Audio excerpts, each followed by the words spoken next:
Hello mga langga, so today we are going to wrap our collagen and glutathione and collagen goat milk based soap. So ito yung ating sabon.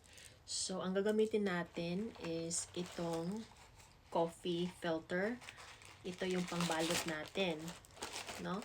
So ang gagawin natin is just wrap this one.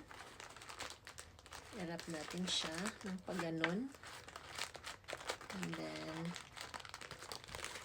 ganun lang. Pagganon.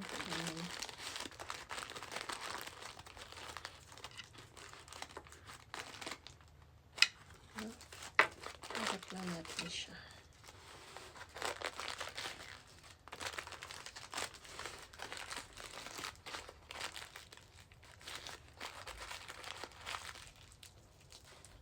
Ganon.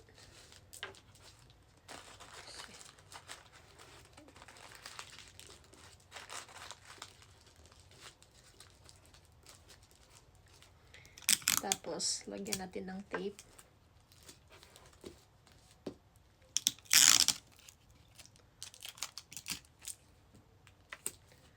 Ganon siya. And then, lagyan natin siya ng label, no? So, we make our own label para hindi magasto. So, lagay natin to siya sa harap.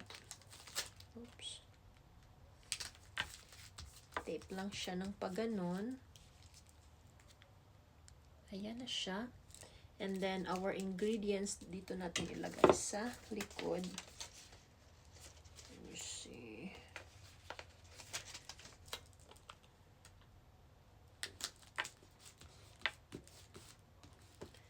Voila! Ayan na yung ano natin. Cute niya, di ba?